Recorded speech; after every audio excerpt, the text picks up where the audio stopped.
नमस्कार, welcome to career एजुनेस्ट। और आज के इस वीडियो में हम सेमेस्टर सेकंड का जो माइनर पेपर है जियोग्राफी, जिसका नाम है weather phenomena and their measurement की कंप्लीट क्लास को डिस्कस करने वाले हैं। अपनी ये क्लास इंग्लिश और हिंदी बाइलिंगुअल मोड में रहेगी और ये अपनी इस क्लास का टॉपिक है या सिलेबस है। तो जिस भी स्टूडेंट ने अपने माइनर पेपर में जियोग्राफी सिलेक्ट किया है उसके लिए क्लास बहुत ज़्यादा हेल्पफुल रहने वाली है। और इस क्लास के बात करते हैं फर्स्ट यूनिट की, जो कि है वेदर और वेदर के ऑब्जर्विंग वेरिएबल से related.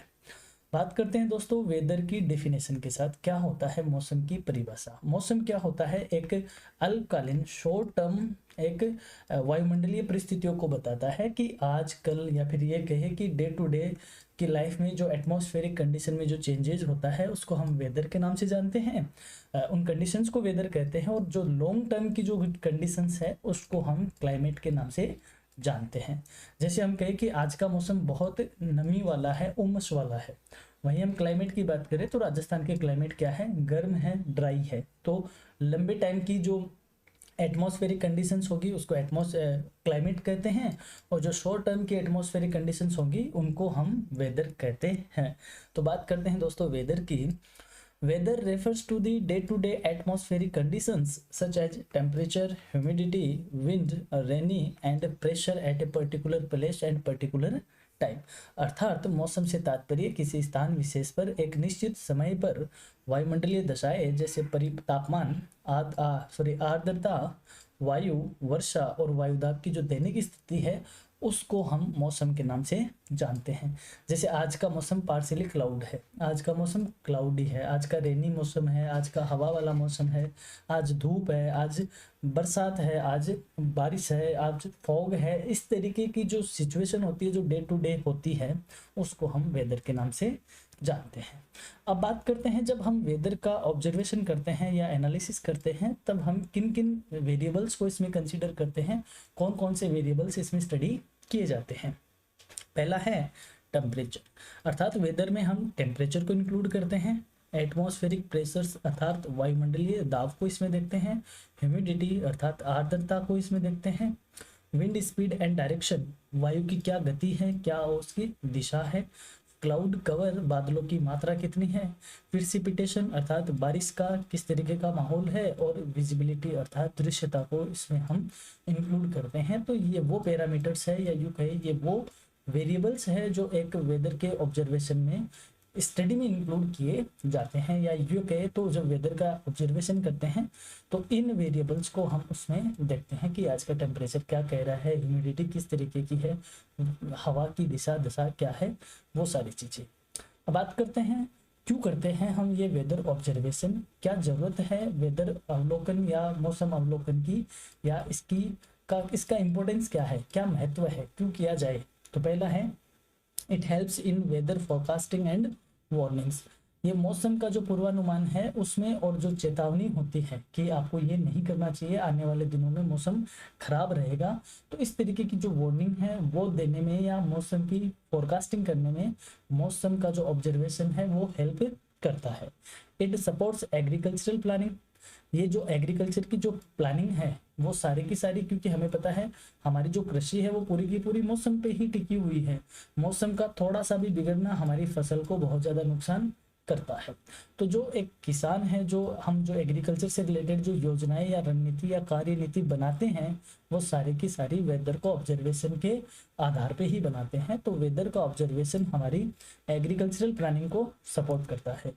It is crucial for aviation, shipping and military operations, जो हमारी विमानन सेवाएं हैं, जो हमारी नौ परिवहन सेवाएं हैं और जो हमारे सैन्य कार्य हैं उनमें वेदर का बहुत बड़ा रोल होता है। इसलिए वो अपने सारे काम वेदर के ऑब्जर्वेशन के अकॉर्डिंग ही करते हैं। जैसे कि आप बोट लेके समुद्र में चले गए, आगे जाके पता चला कि आगे साइक्लोन आ रहा है, तो आप तो उसमें जाके फंस जाओगे। तो वेदर ऑब्जर्वेशन का ही हेल्प लेके या वेदर ऑब्जर्व करके ही तो आप अपने काम करोगे कि आज आपको जाना चाहिए या नहीं जाना चाहिए। वही हमारी जो एयर, जो हमारा ट्रांसपोर्ट है, हवाई यात्राएं हैं, वो भी सारे के सारे इसी पे डिपेंड है। ठीक उसी हिसाब से जो हमारे मिलिट्री ऑपरेशंस है वो भी हमारे मौसम पे ही डिपेंडेंट है। कैसे? जो बॉर्डर एरियाज है, अगर मौसम मान लो फॉगी है, घना कोहरा है, तो दुश्मन उस कोहरे की हेल्प लेकर क्या कर सकता है, उसका फायदा उठा के वो बॉर्डर क्रॉस कर सकता है, घुसपैठ कर सकता है। तो इस तरीके के ऑब्जर्वेशन में हमारा वेदर का जो ऑब्जर्वेशन है इन ऑपरेशंस में बहुत ज़्यादा हेल्प करता है। It helpful in disaster preparedness, यानी आने वाली आपदा के बारे में पहले से जानकारी देकर ये हमारी बहुत ज़्यादा हेल्प करता है कि हमें उस आपदा के बारे में तैयार रहना है ताकि जान माल का नुकसान क्या हो, कम से कम हो। अर्थात अगर ये कह दिया जाए कि आने वाले 3 दिनों में भारी बारिश होगी, बाढ़ के हालात बनेंगे, तो उस पर्टिकुलर एरिया से लोगों को क्या किया जा सकता है, माइग्रेट करके दूसरी जगह शिफ्ट किया जा सकता है। तो होने वाला नुकसान क्या हो सकता है, कम हो सकता है। नेक्स्ट है इट मॉनिटर्स क्लाइमेट चेंज, अर्थात ये जलवायु परिवर्तन पर भी निगरानी रखता है। कैसे, हम ये कह रहे हैं कि हर साल गर्मी बढ़ रही है। यदि गर्मी हर साल बढ़ रही है, इसका मतलब हुआ क्या, आने वाले टाइम में जो क्लाइमेट है वो और भी ज़्यादा क्या होगा, गर्म हो जाएगा। तो क्लाइमेट तो एक लॉन्ग टर्म की बात होती है और जो मौसम है वो शॉर्ट टर्म है। तो हर साल अगर मौसम में चेंज हो रहा है तो हम ये कहेंगे कि क्लाइमेट में चेंज हो रहा है, या यूँ कहे ये जो क्लाइमेट में जो चेंजमेंट होते हैं उसको मॉनिटर किया जाता है, किससे, वेदर के ऑब्जर्वेशन से। अब बात करते हैं आगे वेदर लेबोरेटरी का। अब ये जो हम चेंजेस को देख रहे हैं, वेदर का मेजरमेंट कर रहे हैं, तो कोई तो हमारे पास ऐसी जगह हो जहाँ पर हम उन इक्विपमेंट्स को यूज में लेकर वेदर का क्या कर सके, मेजरमेंट कर सके। उस जगह का क्या नाम होता है दोस्तों, वेदर लेबोरेटरी होता है, जिसमें कई तरीके के जो इंस्ट्रूमेंट्स होते हैं जो हमें काम में लेने हैं वो सारे रखे जाते हैं। इन इंस्ट्रूमेंट का यूज करना हमें लेबोरेटरी में सीखना पड़ता है और इन इंस्ट्रूमेंट का यूज करके हम डेटा को कलेक्ट करते हैं, रिकॉर्ड करते हैं, एनालाइज करते हैं और फिर उनका इंटरप्रिटेशन करते हैं। ये उस जगह का नाम क्या होता है, वेदर लेबोरेटरी होता है। तो समझ लेते हैं क्या होती है weather lab. A weather lab is a specialized place where instruments and equipment are used to observe, measure, record, and analyze different atmospheric conditions like temperature, humidity, wind, rainfall, and pressure. मौसम प्रयोगशाला एक विशेष स्थान होता है जहां पर विभिन्न मौसमी उपकरणों की सहायता से जो वायुमंडलीय दशाएं हैं, जैसे तापमान हुआ, आर्द्रता हुई, वायु की दिशा व गति हुई, वर्षा हुई, वायुदाब हुआ आदि को मापा जाता है, देखा जाता है, एनालिसिस या विश्लेषण किया जाता है। इसके अलावा it helps students and researchers to understand how weather data is collected and interpreted.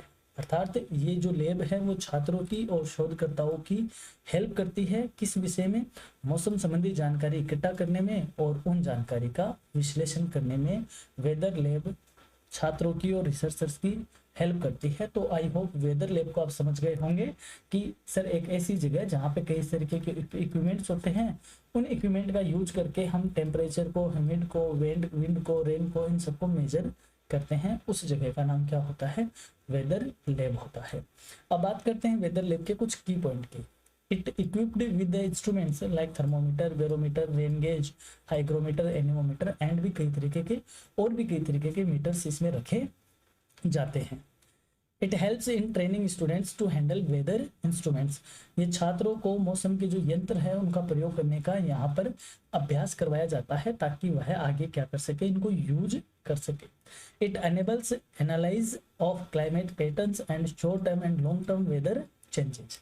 यह जलवायु के पैटर्न और मौसम में होने वाले लघु और दीर्घकालीन परिवर्तनों का अध्ययन करना सिखाया जाता है या वो यहाँ पर पता चलता है।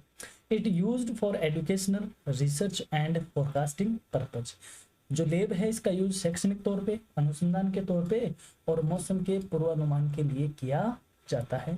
अब बात करते हैं लैब के बनाने के उद्देश्य की, यानी कि जो मेन लर्निंग ऑब्जेक्टिव्स है, जो मुख्य अधिगम उद्देश्य है वेदर लैब के, वो क्या क्या है। पहला है to understand instruments used in weather study. जो मौसम के अध्ययन में उपयोग होने वाले जो उपकरण हैं उनको हम यहाँ पे यूज करना सीखते हैं, या यूँ कहे एक ऐसी जगह जहाँ पर उन इक्विपमेंट्स को यूज करना सीखा जाता है, उस जगह के लिए हमें वेदर लैब तैयार करनी पड़ेगी, या यूँ कहे इन इक्विपमेंट को यूज करने के लिए वेदर लैब की नीड रहेगी। To learn the methods of recording weather data, यानी जो मौसम से संबंधित आंकड़े हैं उनको रिकॉर्ड करने की जो विधियां है या उनको किस तरीके से रिकॉर्ड किया जाता है, उसके लिए वेदर लैब की क्या रहती है, नीड रहती है। फिर है to analyse and interpret atmospheric conditions, जो वायुमंडलीय स्थितियां है उनका विश्लेषण और व्याख्या करना वेदर लैब सिखाती है। Next, to conduct experiments related to weather variables, यानी जो मौसमी चर है या वेरिएबल्स है, जो कारक हैं, जो घटक है, वो किस तरीके से मौसम को चेंज करते हैं, उन पे एक्सपेरिमेंट करना और उनका एनालिसिस करना हम कहाँ पे सीखते हैं, वेदर लेबोरेटरी में हम इसको सीखते हैं। बात करते हैं सेकंड यूनिट की। सेकंड यूनिट में हम जानेंगे Stevenson screen, thermometers and relative humidity की कि क्या होती है ये सारी चीजें। बात करते हैं स्टीवेंसन स्क्रीन की। स्टीवेंसन स्क्रीन क्या होता है, देखो हमें करना है एक एक्सपेरिमेंट। एक्सपेरिमेंट में हम ये चाहते हैं कि एक पर्टिकुलर जगह का कितना टेम्परेचर है और उसमें कितनी ह्यूमिडिटी है, तो हमें वहाँ पे हमारे इक्विपमेंट रखने पड़ेंगे। अब हम वहाँ पे इक्विपमेंट रखेंगे तो ये इक्विपमेंट क्या डायरेक्ट हम ऐसे रख दें, ऐसे रखेंगे तो इस पे क्या आएगा, डायरेक्ट इस पे सनलाइट भी होगी। तो जो चीज़ हम फाइंड आउट करना चाह रहे हैं हो सकता है वो हमें एकदम एक्यूरेसी के साथ ना मिले। तो हम क्या करेंगे, इनको किसी एक डब्बे में रखेंगे, हमारे जो इक्विपमेंट होंगे उनको किसी एक बॉक्स में रखेंगे। और बॉक्स क्या है कि थोड़ा साइंटिफिक डिजाइन का होता है। इस साइंटिफिक बॉक्स को हम जमीन से थोड़ा सा ऊंचा रखते हैं और इस बॉक्स में हम हमारे इक्विपमेंट्स को रखते हैं। इस बॉक्स का क्या नाम होता है दोस्तों, स्टीवेंसन स्क्रीन इस बॉक्स को कहा जाता है। तो समझ लेते हैं, Stevenson screen is a wooden box like structure used to house weather instruments like thermometers. यह एक लकड़ी की डिब्बेनुमा संरचना होती है जिसमें मौसम उपकरण जैसे थर्मोमीटर आदि रखे जाते हैं। It protects the instruments from direct sunlight, wind and rain while allowing free air flow. ये क्या करती है, ये अपने उपकरणों को सीधी धूप से, हवा से, बरसात से बचाती है, साथ ही में उसमें एयर का फ्लो बराबर बनाए रखती है। अब चलो इसको देख लेते हैं, चित्र से आप इसको और भी इजीली समझ पाओगे। इस तरीके का बॉक्स होता है। इस बॉक्स में हम हमारे इक्विपमेंट्स को रखते हैं, जो कि मोस्टली थर्मोमीटर, हाइग्रोमीटर एटसेट्रा इसमें रखे जाते हैं। जमीन से इसको थोड़ा सा हाइट पे रखा जाता है, लगभग 1 मीटर 1.5 मीटर की हाइट पे। और इसको व्हाइट रंग से पेंट किया जाता है। व्हाइट से क्यों पेंट किया जाता है, क्योंकि जब सूरज चमकता है तो सूरज की जो किरणें आती है वो व्हाइट रंग पे पड़ेगी तो वापस रिफ्लेक्ट होके चली जाएगी, उसको ये डब्बा अवशोषित नहीं करेगा। अवशोषित नहीं करेगा तो अंदर के जो हमारे इक्विपमेंट लगे हुए हैं उनकी जो रीडिंग होगी वो रीडिंग थोड़ी एक्यूरेट होगी, क्योंकि हम एक्यूरेट डेटा के लिए तो ये सब कर रहे हैं। तो एक्यूरेट डेटा के लिए हम बहुत सारी चीज़ों को इनसे बचाएंगे या बहुत सारी चीज़ों से इनको बचाएंगे ताकि हमारी जो स्टडी है वह क्या हो सके, एक्यूरेसी के साथ हो सके। अब बात कर लेते हैं इसके कुछ फीचर्स की। इस बॉक्स के क्या फीचर्स है, पहला, it painted white to reflect heat. इसको सफ़ेद रंग से रंगा जाता है ताकि जो हीट है उसको ये क्या कर सके, वापस रिफ्लेक्ट कर दे।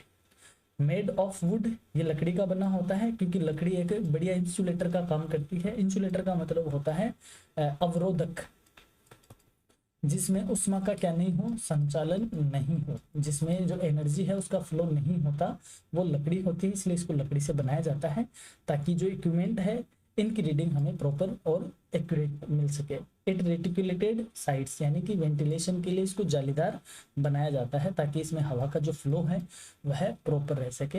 And it placed about 1.25 metres above ground, जमीन से लगभग 1.25 मीटर की ऊंचाई पर इसको रखा जाता है ताकि जो जमीन की हीट है या जमीन की जो ह्यूमिड है उससे इस बॉक्स पे इतना इम्पैक्ट ना आए और हमारी रीडिंग प्रॉपर एक्यूरेट हो सके। अब बात करते हैं इस बॉक्स का क्या यूज है। पहला, हाउसेस मीटीरियोलॉजिकल इंस्ट्रूमेंट्स, जो हमारे मौसम संबंधी उपकरण हैं उनको इसमें रखा जाता है, तो ये उनका एज ए हाउस करने के लिए, हाउस शेल्टर के तौर पे काम आता है। Second, ensures accurate temperature readings, ये जो अपनी टेम्परेचर रीडिंग है वह एकदम एक्यूरेट हो उसके लिए इसको रखा जाता है, या यूँ कहे जो हमारी इसमें इक्विपमेंट लगे होते हैं वह एकदम सही रीडिंग करें, उस रीडिंग के लिए इस बॉक्स की हमें क्या रहती है, इसका यूज किया जाता है। स्टैंडर्डाइज ऑब्जर्वेशन, जो हमारे जो ऑब्जर्वेशन होते हैं वो मानकीकृत होते हैं, वो पर्टिकुलर एक मानकीकृत का मतलब होता है उनको स्टैंडर्ड के तौर पे रखा जाता है। स्टैंडर्ड के तौर पे इसलिए रखा जाता है क्योंकि हमने उनको बहुत ज़्यादा एक्यूरेसी के साथ क्या किया है, रीड किया है या कलेक्ट किया है। तो हमें स्टैंडर्ड ऑब्जर्वेशन इनसे मिलते हैं, उसके लिए हमें स्टीवन बॉक्स का यूज करना पड़ता है। इट प्रोटेक्ट्स इंस्ट्रूमेंट्स, ये हमारे इंस्ट्रूमेंट को सेफ भी रखता है, क्योंकि इंस्ट्रूमेंट इसके अंदर होते हैं और इस डब्बे को ताला लगा के हम जा सकते हैं, तो उनको ये सेफ भी रखता है। इट मेंटेन्स प्रॉपर वेंटिलेशन, इससे उचित वेंटिलेशन बनाया रखा जा सकता है, यानी कि क्योंकि इसमें डायरेक्ट सनलाइट वगैरह आती नहीं, तो इसमें वेंटिलेशन प्रॉपर रहता है, हवाएं इसमें फ्लो होती है। इट सपोर्ट्स क्लाइमेट स्टडीज, हमारी जो जलवायु से संबंधित जो अध्ययन है उसमें उनको करने में इससे हेल्प मिलती है, क्योंकि हम इसमें रखे इक्विपमेंट्स है जो कि हमें वेदर की फोरकास्टिंग या वेदर की जो एटमॉस्फेरिक कंडीशंस है उसको हमें क्या करना है, रीड करना है। ये इसके यूजेज हैं। अब बात कर लेते हैं थर्मोमीटर की। थर्मोमीटर क्या होता है? A thermometer is an instrument used to measure temperature. Thermometer एक ऐसा उपकरण है जो कि तापमान को मापने में काम आता है। It tells us how hot और कोल्ड समथिंग इज, ये हमें बताता है कि कोई चीज कितनी ज्यादा गर्म है या कितनी ठंडी है। Thermometers are used in weather observations, medical fields, industries, laboratories etcetera. इसका उपयोग मौसम विज्ञान में, चिकित्सा में, उद्योगों में और प्रयोगशालाओं में खूब किया जाता है। बेसिकली जो मटेरियल यूज होता है थर्मोमीटर में वो दो होता है, एक मरकरी होता है और एक एल्कोहल यूज होता है। गर्म जगहों के लिए या मैक्सिमम टेम्परेचर के लिए हम मरकरी वाला थर्मोमीटर काम में लेते हैं, वहीं ठंडी जगहों के लिए और मिनिमम टेम्परेचर के लिए हम एल्कोहल वाला थर्मोमीटर काम में लेते हैं। एक तरफ मिनिमम वाला होता है, एक तरफ मैक्सिमम होता है। जो मिनिमम है वो एल्कोहल वाला होता है, जो मैक्सिमम है वो मरकरी वाला होता है। अब बात कर लेते हैं टाइप्स ऑफ थर्मोमीटर की। Types of thermometer used in weather observation कौन कौन से हैं? दो तरीके के सेट काम में लेते हैं। एक होता है मिनिमम एंड मैक्सिमम, ये पूरा सेट ही होता है, और एक होता है ड्राई एंड वेट, ये भी एक सेट होता है। जो मैक्सिमम थर्मोमीटर है वो हमें बताता है highest temperature of the day को, वहीं जो मिनिमम थर्मोमीटर है वो हमें बताता है lowest temperature of the day को, अर्थात एक दिन के अधिकतम और न्यूनतम जो तापमान है, टेम्परेचर है, उसको यदि हमें फाइंड आउट करना है तो हम कौन से सेट को यूज में लेंगे? मैक्सिमम एंड मिनिमम थर्मोमीटर को। वहीं यदि हमें टेम्परेचर प्लस ह्यूमिडिटी को मेजर आउट करना है तो हम लेंगे ड्राई बल्ब थर्मोमीटर को यूज में, और वेट बल्ब थर्मोमीटर को काम में लेंगे। जो ड्राई बल्ब वाला है वो केवल टेम्परेचर को मेजर आउट करता है, और जो वेट बल्ब थर्मोमीटर है वो उस हवा में मॉइस्चर को यानी ह्यूमिडिटी को क्या करता है? मेजर आउट करता है। इसको हिंदी में सूखा बल्ब थर्मामीटर भी कहते हैं और गीला बल्ब थर्मामीटर भी कहते हैं। एक साइड ड्राई वाला लगा होता है, एक साइड वेट यानी गीला वाला लगा हुआ होता है, जिसके एक सिरे पे कपड़ा बंधा हुआ होता है जो कि पानी से भीगा हुआ रहता है। अब बात करते हैं मैक्सिमम एंड मिनिमम थर्मोमीटर की। जैसा कि हम जान चुके हैं, एक दिन के मैक्सिमम और मिनिमम टेम्परेचर को फाइंड आउट करने के लिए हम इस तरीके के थर्मोमीटर को काम में लेते हैं, मैक्सिमम एंड मिनिमम। जो मैक्सिमम वाला होता है उसमें बेसिकली मरकरी यानी पारा भरा हुआ होता है, और जो मिनिमम वाला होता है उसमें एल्कोहल को काम में लिया जाता है, और ये दोनों ही स्टीवेंसन स्क्रीन के भीतर लगाया जाता है। आप आराम से चित्र में, डायग्राम में इसको देख सकते हो। बात करते हैं वेट एंड ड्राई बल्ब वाला।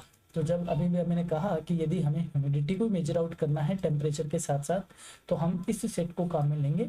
जो ड्राई वाला है वो सिर्फ टेम्परेचर को बताएगा, और जो वेट वाला है वो ह्यूमिडिटी को बताएगा पर्टिकुलर टेम्परेचर पे। यानी टेम्परेचर यदि 20 है तो इस पर कितनी ह्यूमिडिटी है वो बताएगा, टेम्परेचर बताएगा ड्राई वाला, और वेट वाला बताएगा ह्यूमिड को। तो जो ड्राई बल्ब है वो सामान्यतः टेम्परेचर को मेजर आउट करता है। जो गीला बल्ब है वो एक कपड़े से लिपटा हुआ होता है जिसमें पानी वगैरह होता है, जो कि ह्यूमिडिटी को मेजर आउट करता है। और इन दोनों में जो डिफरेंस है वो यही है कि एक टेम्परेचर को बताता है, दूसरा रिलेटिव ह्यूमिडिटी को मेजर आउट करता है। क्या होती है रिलेटिव ह्यूमिडिटी, इसको हम जानेंगे अभी थोड़ी देर में। बात करते हैं टेम्परेचर की। तो टेम्परेचर क्या होता है?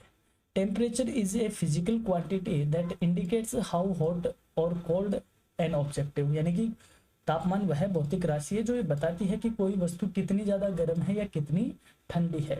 It indicates the average kinetic energy of the molecules particles of an objective. किसी वस्तु के अणुओं में और कणों में औसत गतिज ऊर्जा कितनी है उसको कौन बताता है? टेम्परेचर।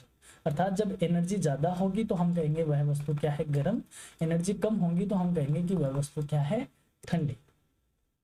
ये इसके क्या है, कुछ सिंबल्स है। सेल्सियस को सेंटीग्रेड से, सॉरी, जो हम बोलते हैं ना 0 डिग्री सेल्सियस, तो सेल्सियस को सी से बताया जाता है और फारेनहाइट को एफ से बताया जाता है। सेल्सियस बेसिकली भारत और आदि देशों में काम में आता है और फारेनहाइट बेसिकली यूएसए साइड के देशों में यूज में लिया जाता है। रेंज क्या होती है टेम्परेचर की, तो मैक्सिमम टेम्परेचर और मिनिमम टेम्परेचर का जो डिफरेंस होता है उसको हम बोलते हैं रेंज ऑफ द टेम्परेचर। अर्थात हम ये कहे कि आज का जो मैक्सिमम टेम्परेचर था वो 48 डिग्री था और आज का मिनिमम टेम्परेचर कितना था, 40 डिग्री। तो 48 से 40 डिग्री के बीच में जो 8 डिग्री का जो डिफरेंस है उसको हम कहेंगे रेंज ऑफ टेम्परेचर। तो ये रेंज क्या कही जाती है, हिंदी में प्रास कहते हैं, कि यानी एक दिन का यदि हमें तापांतर काम में लेना है, तापांतर फाइंड आउट करना है, रेंज फाइंड आउट करनी है, तो हम उसके मैक्सिमम टेम्परेचर से मिनिमम टेम्परेचर को क्या करते हैं, माइनस करते हैं। तो ये किसी दिन के मैक्सिमम और मिनिमम टेम्परेचर के बीच का क्या होता है, डिफरेंस होता है। अब बात करते हैं ह्यूमिडिटी की। ह्यूमिडिटी का मतलब होता है नमी, आर्द्रता या उमस, कि हवा में कितनी नमी है, इस नमी को क्या कहते हैं, ह्यूमिडिटी कहते हैं। ये दो तरीके की होती है, एब्सोल्यूट ह्यूमिडिटी और रिलेटिव ह्यूमिडिटी। अब एब्सोल्यूट क्या होती है, हम ये कहते हैं कि हवा में नमी है, हवा में क्या है, नमी है, तो ये क्या हो गई, एब्सोल्यूट। और यदि हम ये कहें कि हवा में पर्टिकुलर टेम्परेचर पे कितनी नमी है, तो ये क्या होगी, रिलेटिव ह्यूमिडिटी। अर्थात हम ये कहें कि हवा में 100 ग्राम ह्यूमिडिटी है तो ये एब्सोल्यूट कही जाएगी, और यदि हम ये कहें कि हवा में 20 डिग्री टेम्परेचर पे 100 ग्राम ह्यूमिडिटी है तो ये कही जाएगी रिलेटिव ह्यूमिडिटी। यानी कि रिलेटिव में इतना ही है कि पर्टिकुलर टेम्परेचर के साथ ह्यूमिडिटी को बताया जाता है, वहीं एब्सोल्यूट भी केवल इतना ही बताया जाता है कि मॉइस्चर अवेलेबल है।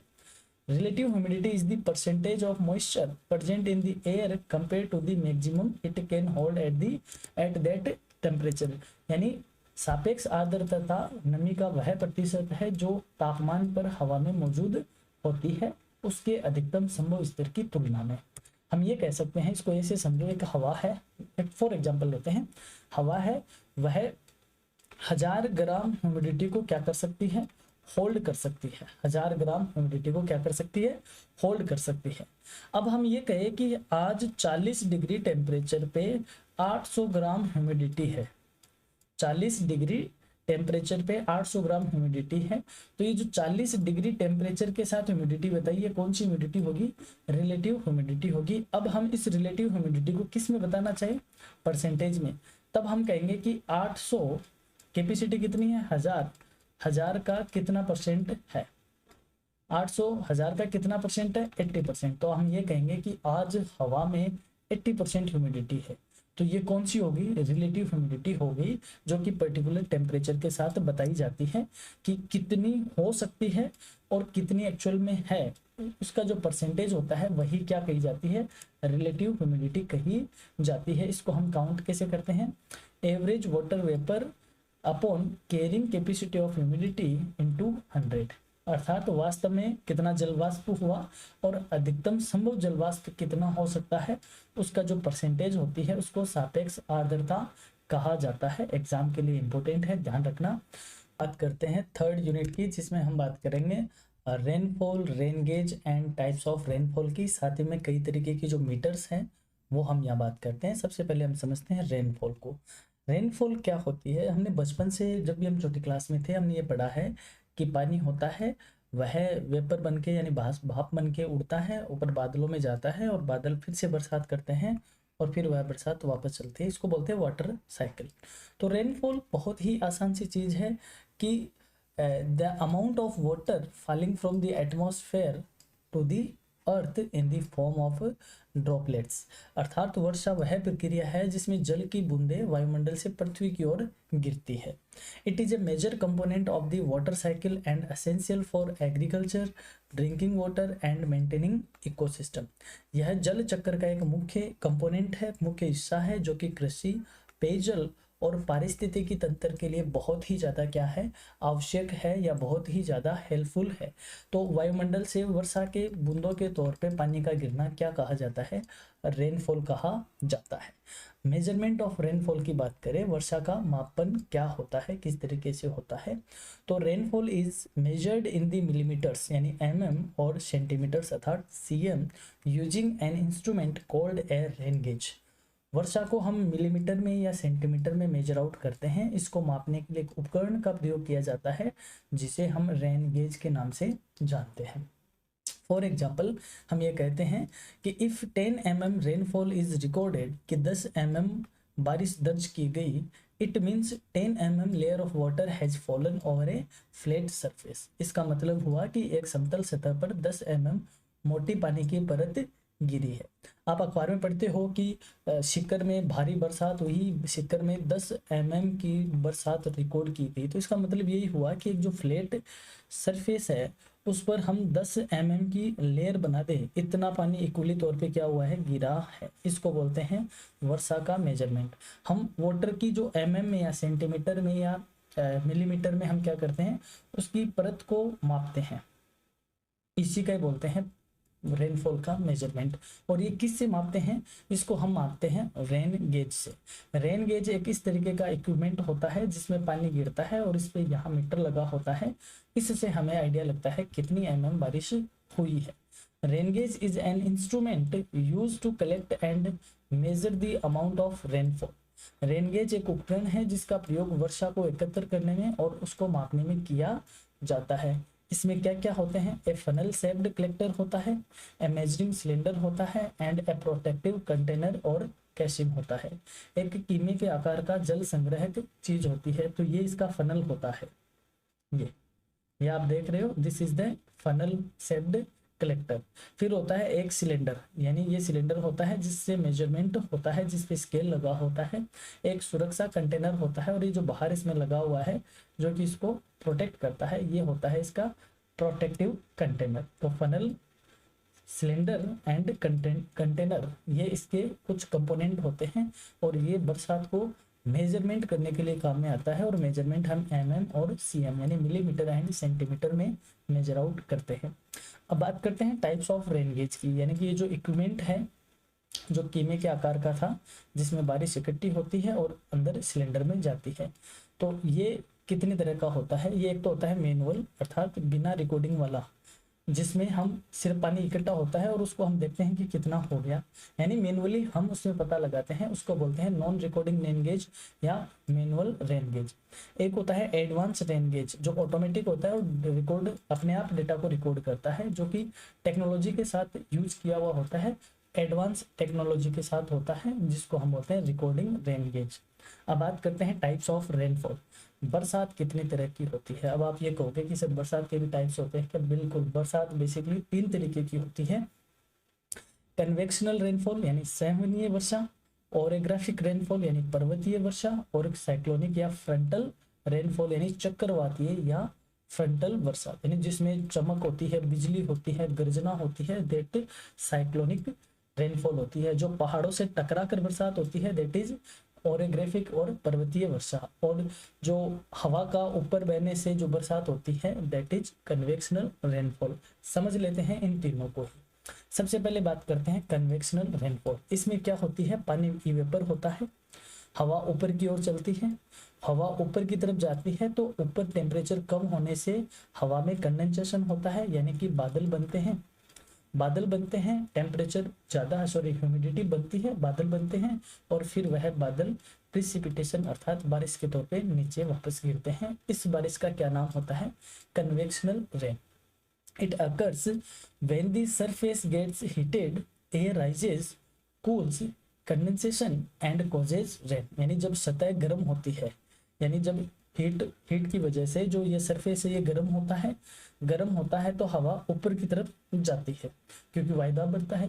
हवा ऊपर की तरफ जाएगी, हवा ऊपर जाएगी तो ऊपर का टेम्परेचर कम होने से हवा संघनित होगी, संघनित का मतलब कंडेंसेशन होगा, बादल बनेंगे और फिर जब बादल बनेंगे तो क्या होगी, बारिश होगी। इसकी कुछ बातें हैं, इसमें हवाएं कभी भी हॉरिजॉन्टल नहीं चलती, हवाएं हमेशा कौन से मोड में चलती है, वर्टिकल मोड में ही चलती है। ऐसी बारिश इक्वेटर पे यानी भूमध्य रेखा पर होती है, ज़्यादातर जो इक्वेटर लाइन है वहीं पर ऐसी बारिशें होती है। अगर भारत की बात करें तो भारत में अंडमान निकोबार में इस तरीके की बारिश देखी जाती है। अब बात करते हैं वो बरसात जो सबसे ज़्यादा होती है, ओरेग्राफिक रेनफॉल।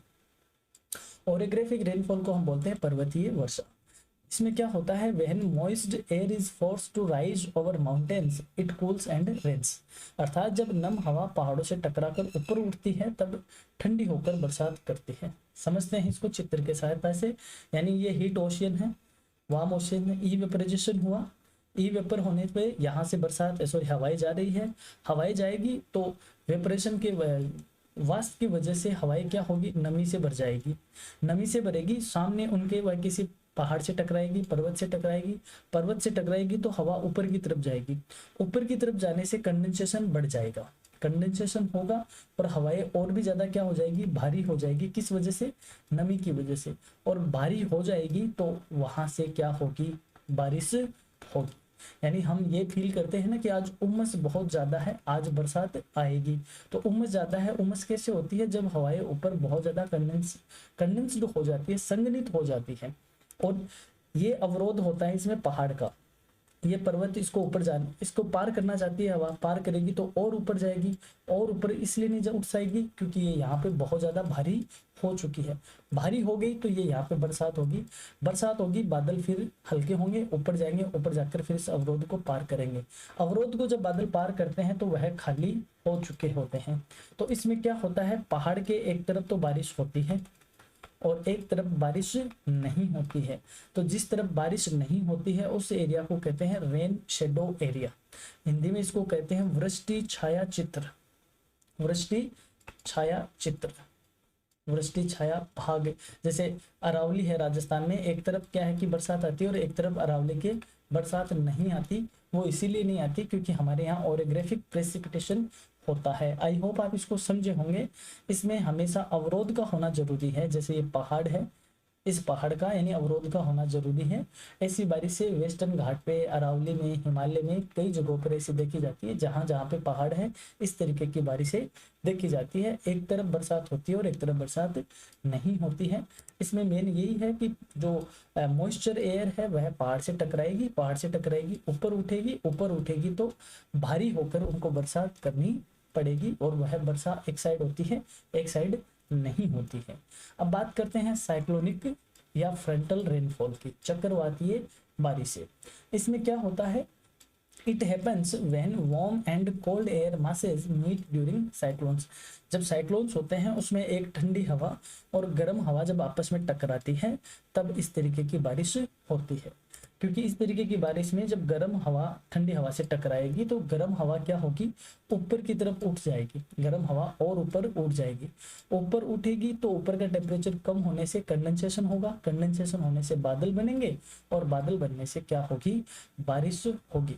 और ऐसी बरसात में हमेशा बिजलियां चमकती है, गर्जना होती है, यानी चमक और गरज के साथ जो होने वाली बारिश है वो कौन सी बारिश कही जाती है, साइक्लोनिक या फ्रंटल रेनफॉल कहा जाता है, जिसमें एक ठंडी हवा होती है और एक गर्म हवा होती है। ठंडी हवा गर्म हवा को ऊपर की ओर धकेलती है, ऊपर की ओर धकेलने से कंडेंसेशन होने की वजह से बादल होंगे और फिर क्या होगी, बरसात होगी।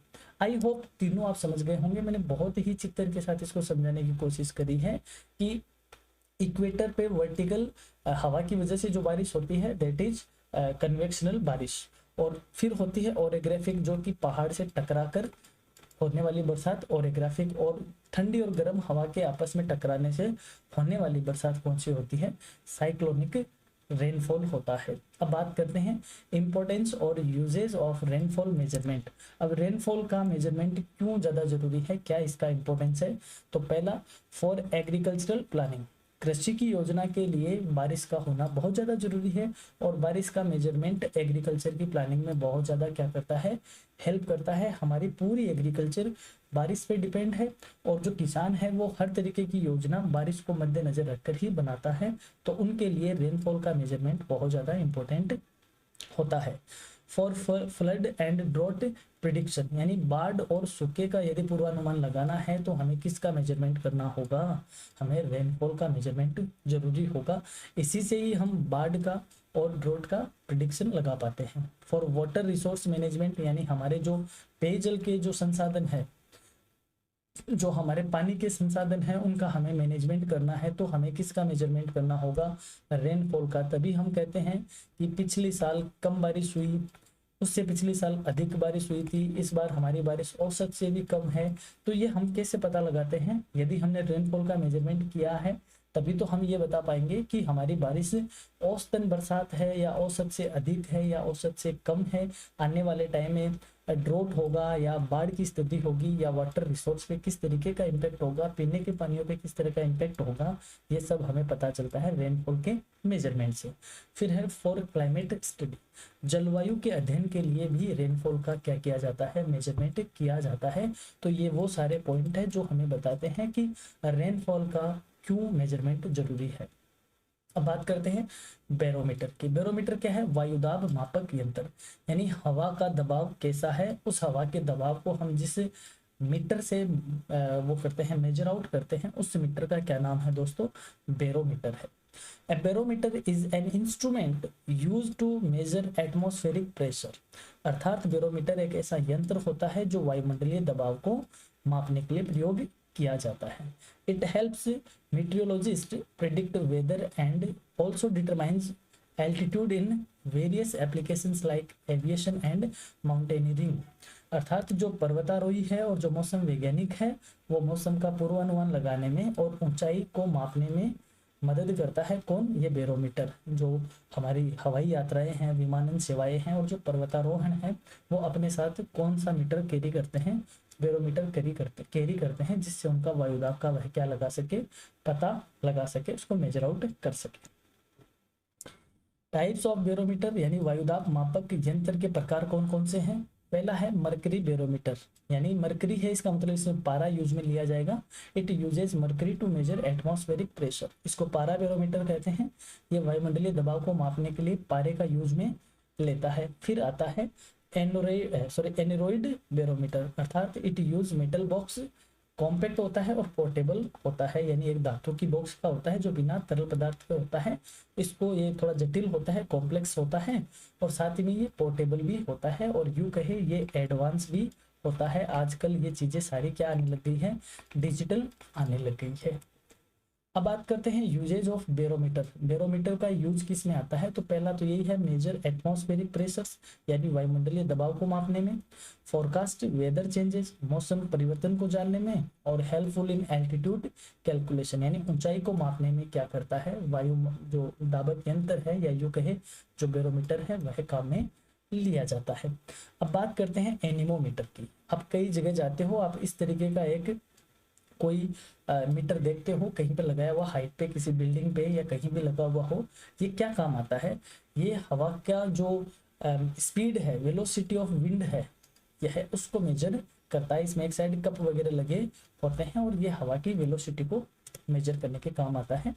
N anemometer is a device use to measure the speed या वेलोसिटी ऑफ विंड। वातमापी एक उपकरण है जिसका उपयोग हवा की गति को मापने में किया जाता है।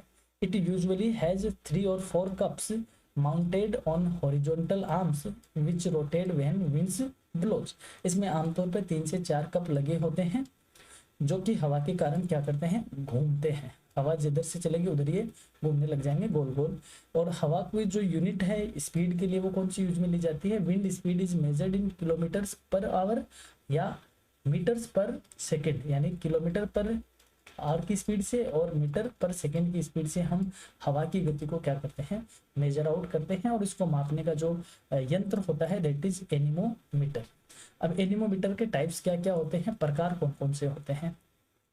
पहला होता है कप एनीमोमीटर, यानी most common rotating cups major wind speed, अर्थात ये कप एनीमोमीटर सबसे आम सबसे पुराना घूमने वाला कप की डिजाइन वाला होता है, जो कि आप यहाँ पर देख सकते हो। ये वाला जो एनीमोमीटर होता है इसको कप एनीमोमीटर कहते हैं।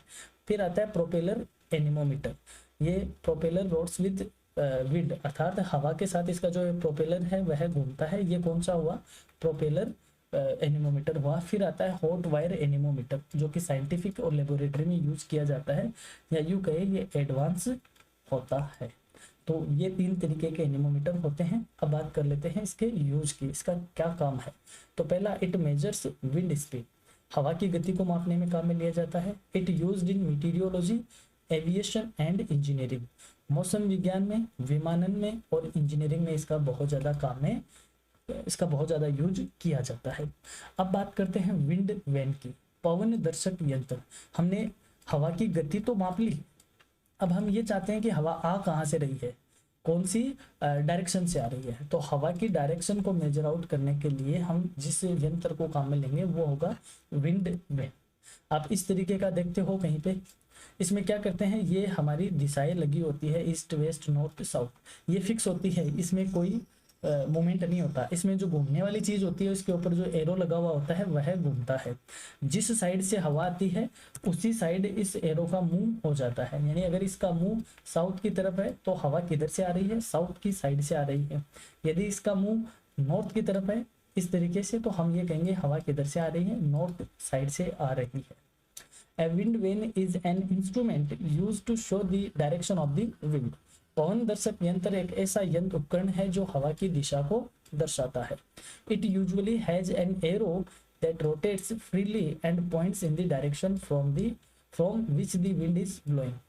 इसमें एक तीर होता है जो हवा की दिशा में घूमता है और हवा जिस दिशा से आ रही है उसकी ओर संकेत करता है, यानी जिस तरफ इसका मुंह होगा हवा उसी दिशा से आ रही है। ऐसा नहीं कि हवा इस तरफ से आ रही है इसलिए इसका मुंह उधर है, नहीं, हवा जिस साइड से आएगी उसी तरफ इसका मुंह होगा। बात करते हैं इस पे की फीचर की। It mounted at A height और फॉर एक्यूरेट रीडिंग, इसको ऊंचाई पे लगाया जाता है ताकि हम जो डायरेक्शन है उसका सटीक अनुमान लगा सके। The arrow points towards the origin of the wind, यानी जो तीर है वो हवा की आने वाली दिशा की ओर संकेत करता है। यदि हवा पूर्व दिशा से आ रही है तो तीर का मुंह भी किस तरफ होगा, पूर्व साइड में होगा। इतना इसका फिक्स होता है। इसमें जो मूवमेंट होता है वो सिर्फ इस एरो में ही इसका मूवमेंट होता है हवा के अकॉर्डिंग। आई होप आप इसको समझ गए होंगे। अब इसके प्रकार की बात कर लेते हैं। एक होता है स्टैंडर्ड विंड वेन, एक होता है डिजिटल विंड वेन। जो स्टैंडर्ड होता है उसमें जो अभी तक हमने देखे इस तरीके का नॉर्थ साउथ लगा हुआ है, ऊपर एक तीर लगा हुआ है, ये कौन सा बोला जाता है, स्टैंडर्ड कहा जाता है। यदि इसके नीचे एडवांस टेक्नोलॉजी का यूज करके डिजिटल इक्विपमेंट लगा दिया जाए तो ये डिजिटल विंड वेन हो जाएगा कुछ इस तरीके का, जो डिजिटल तौर पे हमें इन फिगर्स में बताएगा। यूज की बात करें तो इट मेजर्स विंड डायरेक्शन, हवा की दिशा जानने के लिए काम में आता है। इंपॉर्टेंट फॉर वेदर प्रेडिक्शन, मौसम के पूर्वानुमान जानने के लिए काम में आता है। और एग्रीकल्चर एंड एविएशन में इसका यूज किया जाता है। अब बात करते हैं हाइग्रोमीटर की। हाइग्रोमीटर क्या है, आर्द्रता मापी, अर्थात हवा में कितना मॉइस्चर है, हवा में कितना मॉइस्चर है उस नमी को मेजर आउट करने के लिए हमें क्या करना पड़ेगा, जिस मीटर को यूज में लेंगे उसको हम कहेंगे hygrometer. Hygrometer is a weather instrument used to measure the amount of humidity यानी moisture in the air. Hygrometer एक ऐसा मौसम यंत्र है जो वायुमंडल में नमी को या आर्द्रता को की मात्रा को मापने के लिए प्रयोग किया जाता है। It helps meteorologist, farmers, scientist and other understand how much water vapour is present in the atmosphere. ये जो मौसम वैज्ञानिक है, उनकी जो किसान है, जो वैज्ञानिक है, या उनकी जो इसको समझना चाहते हैं, उनकी हेल्प करता है किस बात में, कि हवा में कितनी जलवाष्प मौजूद है। अर्थात हवा में हमें नमी को मेजरमेंट करना है तो हाइग्रोमीटर को काम में लेना पड़ेगा। एग्जाम में आपसे यही क्वेश्चन पूछा जाएगा, नमी को मापने का मीटर कौन सा है, दैट इज हाइग्रोमीटर। टेम्परेचर को मापने के लिए थर्मोमीटर, हवा की दिशा को मापने के लिए विंड वेन, पानी कलेक्ट करने के लिए यानी रेन वाटर को कलेक्ट करने के लिए रेन गेज। इस तरीके के छोटे छोटे क्वेश्चन आपसे पूछे जाएंगे। अब बात करते हैं टाइप्स ऑफ हाइग्रोमीटर। आर्द्रता मापी के प्रकार कौन कौन से हैं, आप 3 तरीके के देख रहे हो। पहला है dry and wet bulb hygrometer. ये हमने टेम्परेचर यानी कि थर्मोमीटर में भी इसको देखा था कि जो सूखा और जो वेट बल्ब वाला जो टेम्परेचर थर्मोमीटर है वह क्या करता है, नमी को तो मेजर आउट करता है। तो नमी को मेजर आउट करने वाला क्या कहा जाएगा, hygrometer. Uses two thermometers to measure humidity, यानी आर्द्रता मापने के लिए दो थर्मामीटर का प्रयोग होता है, उसको dry and wet bulb hygrometer कहा जाता है। ये दो थर्मामीटर का सेट होता है। सेकंड होता है हेयर हाइग्रोमीटर, अर्थात इट यूजेज ह्यूमन और animal hairs length change with humidity, यानी इसमें क्या होता है, ये जो बाल है ये मानव का या किसी जानवर का बाल हेयर यूज में लिया जाता है और इस बाल पर ये स्टडी की जाती है कि इसकी जो लंबाई में चेंजमेंट होते हैं उससे ह्यूमिडिटी का मेजरमेंट किया जाता है। फिर आता है थर्ड डिजिटल हाइग्रोमीटर, जो कि बहुत एडवांस होता है। It uses sensors to show percentage of humidity on display.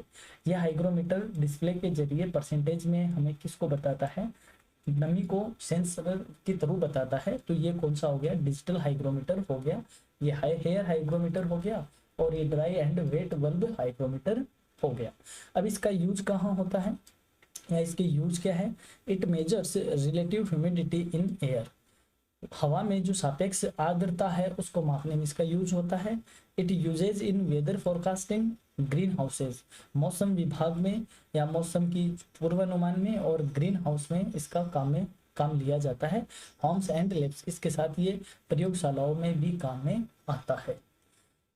हैं यूनिट फोर्थ की, यूनिट फोर्थ में हम जानेंगे Indian meteorological department weather map और वेदर फोरकास्ट के बारे में बात कर लेते हैं। सबसे पहले IMD अर्थात इंडियन मीटीरियोलॉजिकल डिपार्टमेंट की।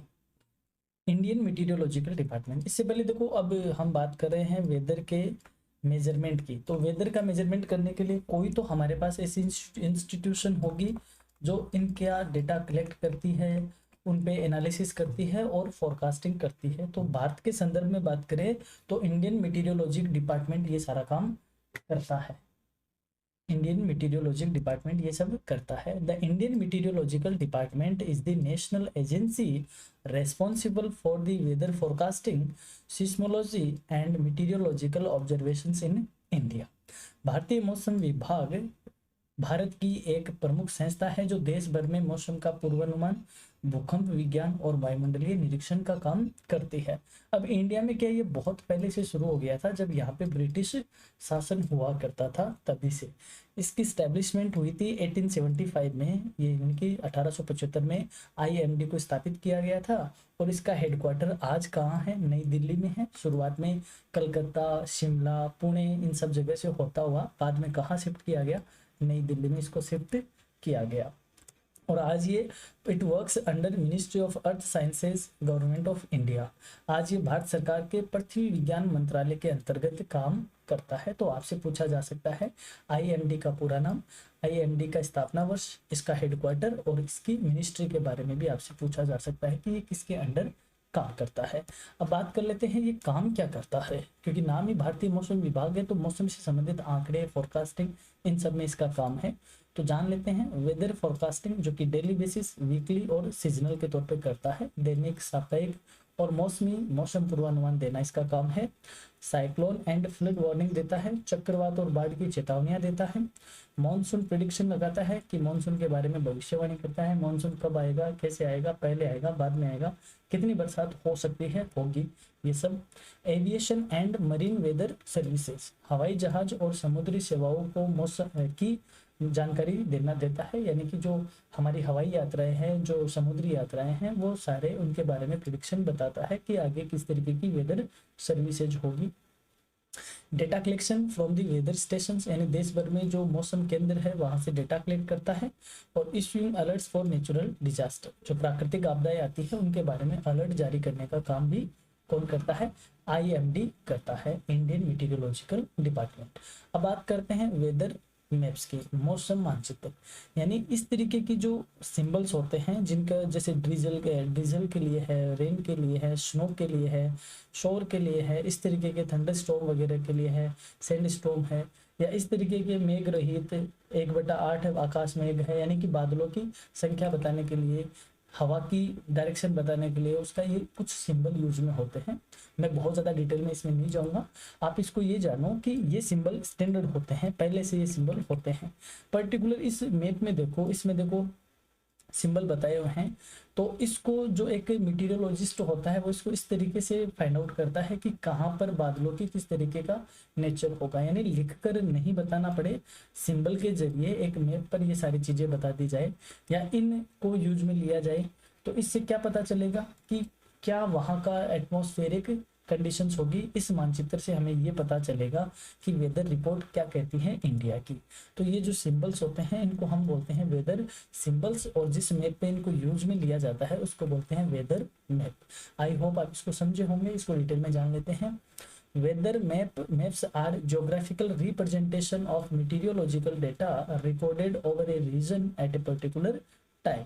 मौसम मानचित्र किसी विशेष समय पर किसी क्षेत्र के लिए मौसम डेटा का एक चित्रात्मक रूप होते हैं, और ये मानचित्र these maps are useful for, अब ये मानचित्र किस में ज्यादा काम में आता है, showing pressure system, high pressure low pressure यानी उच्च और निम्न दबाव क्षेत्र को बताते हैं, विंड डायरेक्शन एंड स्पीड को बताते हैं यानी हवा की दिशा और गति का बताते हैं, रेनफॉल जोन बताते हैं यानी कहाँ पे बरसात आएगी, इस तरीके के जोन को बताते हैं, टेम्परेचर वेरिएशन कितना होगा यानी तापमान में तापांतर कितना होगा, तापमान कितना ज्यादा होगा कितना कम होगा वो बताते हैं, cloud coverage and weather fronts यानी बादलों की स्थिति और मौसम की सीमाओं को बताते हैं, they help meteorologist to analyse the current weather and make forecast, मौसम वैज्ञानिकों की वर्तमान मौसम स्थिति को समझने में हेल्प करते हैं, साथ ही में पूर्वानुमान लगाने में उनकी क्या करते हैं, हेल्प करते हैं। कौन? Weather map. एक मीटीरियोलॉजिस्ट इस मैप को देखकर बता सकता है कि कहाँ की किस तरीके की सिचुएशन होगी, एटमॉस्फेरिक सिचुएशन होगी। तो इसके लिए इन सिंबल्स को रीड करना पड़ता है, इनको बोलते हैं वेदर सिंबल, और इस पे जो मैप होते हैं उसको बोलते हैं वेदर मैप। अब वेदर फोरकास्टिंग की बात कर लेते हैं, यानी मौसम पूर्वानुमान, आने वाले मौसम के बारे में पहले से जानकारी देना या उनकी भविष्यवाणी करना वेदर फोरकास्टिंग कहा जाता है। Weather forecasting is the process of predicting future weather conditions based on current atmospheric data and scientific models.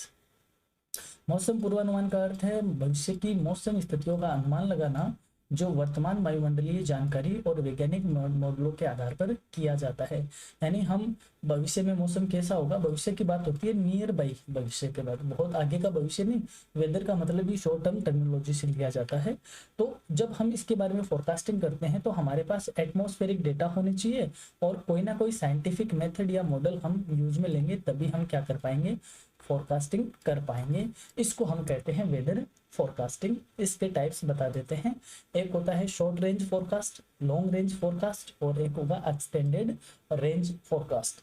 जो शॉर्ट रेंज होता है वो 48 आवर्स के बिलो होता है, यानी लघु अवधि पूर्वानुमान 48 घंटे तक का होता है।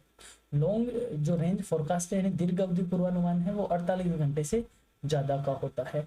और एक्सटेंडेड रेंज फोरकास्ट होता है is done for particular region to fulfil a particular aim, यानी किसी एक विशेष उद्देश्य को पूरा करने के लिए किसी विशेष क्षेत्र में किया जाता है। कौन सा वाला? Extended range forecast. अर्थात जैसे मान लो मैं ये कहूँ कि सीकर में पीएम आने वाले हैं, तो पीएम आने वाले हैं तो क्या वो ऐसे अचानक आ जाएंगे? क्या नहीं आएंगे, वो उस रीजन का क्या करेंगे, एक्सटेंडेड रेंज फोरकास्टिंग करेंगे कि वहां पर एटमॉस्फेयर कैसा रहेगा, किस दिन कैसा रहेगा, उन सारी चीजों को वह फोरकास्ट करने के बाद वह डेट क्या होती है, फाइनल की जाती है। क्योंकि हम जैसे मान लो मैंने एक एग्जांपल लिया है कि कोई पीएम का दौरा हो रहा है तो वहां पे जो फोरकास्टिंग करवाई जा रही है उस पर्टिकुलर रीजन में एक पर्टिकुलर एम के लिए, तो उसको हम बोलेंगे एक्सटेंडेड रेंज फोरकास्टिंग। इसमें क्या किया जाता है, इसमें टेम्परेचर से, रेनफॉल से रिलेटेड जितनी भी पॉसिबल कंडीशंस है उन सबको आइडेंटिफाई किया जाता है और उन सब की फोरकास्टिंग की जाती है। तो वेदर फोरकास्टिंग में बेसिकली टेम्परेचर और रेनफॉल से रिलेटेड ही की जाती है मोस्टली, और एक्सटेंडेड में थोड़ा सा और एडवांस कर दिया जाता है कि वहाँ की और जो एटमॉस्फेरिक सिचुएशंस है उनको भी एनालाइज किया जाता है। इंपॉर्टेंस क्या है, क्यों किया जाता है weather forecasting? It helps agriculture, ये कृषि में मदद करता है कि कब बुआई करनी है, कब उसका इरिगेशन करना है, सिंचाई करनी है। डिजास्टर प्रिपेयर्डनेस यानी साइक्लोन्स, फ्लड्स, ड्रॉट, इन सब के बारे में पहले से हम तैयार रहे, आपदा से पूर्व उसकी तैयारी में इसकी हम ये हमारी हेल्प करता है। Aviation, marine and road safety, विमानन, नौवाहन और सड़क सुरक्षा में हमारी हेल्प कर होती है। पब्लिक अवेयरनेस बढ़ती है और प्लानिंग में हेल्प करता है। जनसाधन के लिए योजना बनाने में ये क्या करता है, हेल्प करता है। तो अलग अलग दिन का जो मौसम प्रिडिक्शन होता है उसको बोलते हैं वेदर फोरकास्टिंग। अब जब वेदर फोरकास्टिंग करेंगे तो कुछ तो मेथड होंगे उसके, हम ऐसे थोड़ी तुक्का थोड़ी लगाएंगे। तो जो मेथड जिस मॉडल पे बेस्ड हम वेदर फोरकास्टिंग करते हैं वो होता है उसका मेथड। बेसिकली 3 मेथड होते हैं, physical equation method, statistical method और पास्ट एक्सपीरियंस मेथड। जो नॉन साइंटिफिक मेथड है वो होता है पास्ट एक्सपीरियंस मेथड। जैसे मैं कह दूं कि मैंने पिछले साल देखा था कि पिछले साल 7 जुलाई को 8 जुलाई को इस तरीके का माहौल रहा था, इस बार भी वैसा ही होगा, और मान लो वैसा हो गया, फिर मैं कहूँ कि अगले साल भी ऐसा ही होगा, ये मेरी क्या है, भविष्यवाणी है। तो ये बिल्कुल निराधार है, इसका कोई औचित्य नहीं है। हो सकता है आपके पास्ट एक्सपीरियंस 2 बार तुक्के लगे, तीसरी बार जब नहीं ऐसा रिपीट हो। आप अगर बिना साइंटिफिक डेटा के ये सब बातें करोगे तो इसको कहा जाएगा पास्ट एक्सपीरियंस मेथड, जो कि नॉन साइंटिफिक होता है। वहीं आपने डेटा कलेक्ट किया, उन डेटा को आपस में एक इक्वेशन बनाई और इक्वेशन बनाकर आपने उन डेटा से क्या किया, एक रिजल्ट पे आप रिजल्ट ड्रॉ किए हो, रिजल्ट पे आप पहुंचते हो, तो इसको कहते हैं फिजिकल इक्वेशन मेथड। वहीं यदि आप प्रोबेबिलिटी लगाते हो, एक संभावना जताते हो कि यदि इस तरीके का मौसम है, जैसे आज नमी ज्यादा है तो आज क्या आएगी, बारिश आएगी, तो एक प्रोबेबिलिटी बेस पे कि ऐसी ऐसी सिचुएशन बनती है तो ऐसा ऐसा काम होगा, ये होती है प्रोबेबिलिटी थ्योरी। तो ये एक स्टैटिकल मेथड होता है जो प्रोबेबिलिटी की यूज करता है। बाकी जो फिजिकल एजुकेशन इक्वेशन मेथड है वो भी एक स्टैटिकल मेथड ही होता है, ये एक साइंटिफिक टूल होता है, साइंटिफिक मेथड होता है जो वेदर फोरकास्टिंग में बहुत ज़्यादा काम में ली जाती है। अब बात करते हैं इस क्लास के इंपॉर्टेंट क्वेश्चंस जो कि जारी रहेंगे। तो यहाँ तक आपने वीडियो देखा है उसके लिए धन्यवाद। आप हमारी वेबसाइट पे जाके इसका PDF डाउनलोड कर सकते हो। कोई भी आपकी क्वेरी हो व्हाट्सएप पे आप हमसे संपर्क कर सकते हो, और अगर चैनल पे नए हो तो चैनल जरूर आपको सब्सक्राइब करना चाहिए, और इंपॉर्टेंट क्वेश्चन जल्द ही इसके अपलोड होंगे। So to be continue, thanks for the watching.